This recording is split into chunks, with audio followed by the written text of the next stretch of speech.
berdasarkan manifesto Pakatan Harapan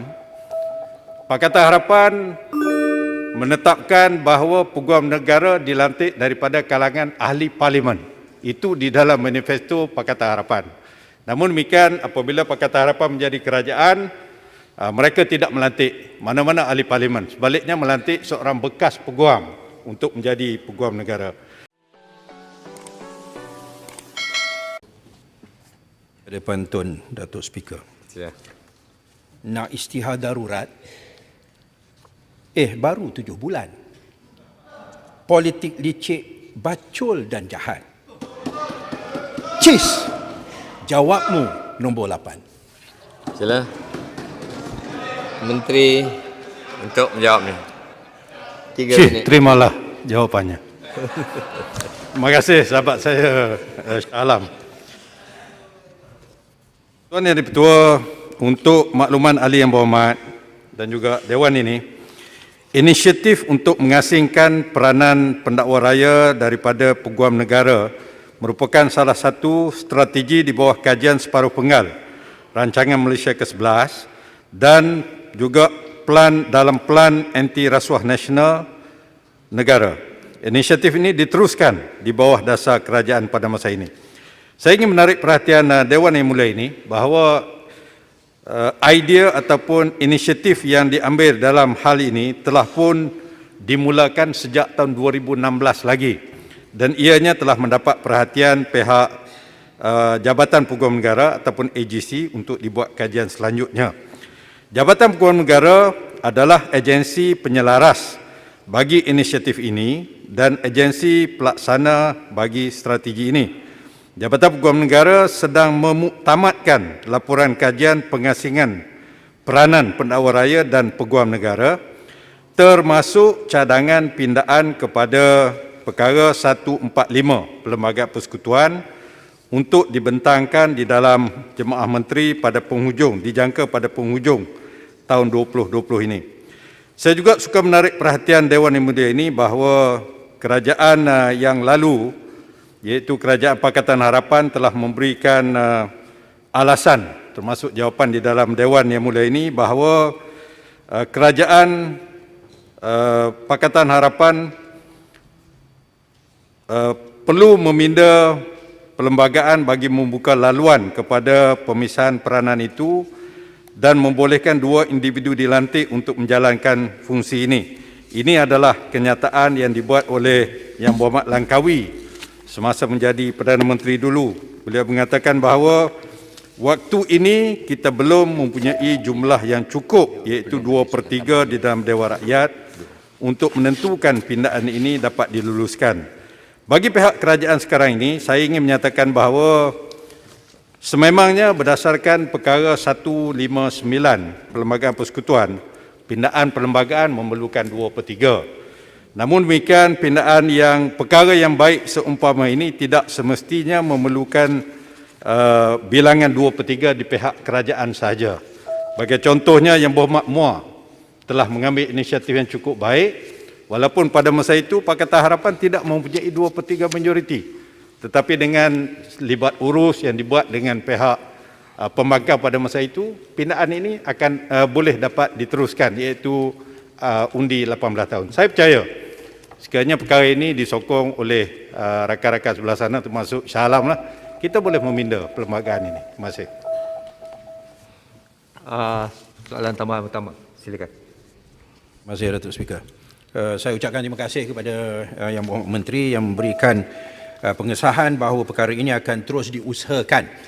Sememangnya ianya merupakan satu perkara yang ada di dalam manifesto Pakatan Harapan dan persoalan 2/3 itu sememangnya adalah diperlukan.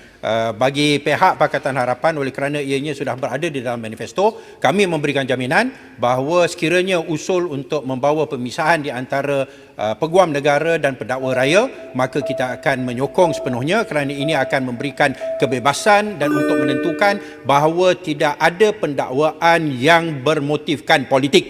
Dan ini merupakan satu perkara yang amat mencemarkan suasana negara kita, di mana baru-baru ini kita dapati bahawa ada berbagai dakwaan ataupun tindakan pendakwaan yang ramai mentafsirkan mempunyai motif politik, dan kita harap bahawa dengan pindaan ini ianya akan dihentikan. Apa pandangan Menteri? Terima kasih. Terima kasih. Silakan. Terima kasih Yang Berhormat rakan saya Yang Berhormat Shah Alam. Saya ingin maklumi ini perkembangan terkini pada hari ini. Pada hari ini suatu mesyuarat telah diadakan di antara Tan Sri Peguam Negara dengan Peguam Cara Negara, Peguam Cara dua negara dan Ketua Unit Pendakwaan iaitu di Jabatan Peguam Negara untuk memuktamadkan Memorandum Jemaah Menteri MJM dan juga menyiapkan RU pindaan ke atas perkara 145 ini.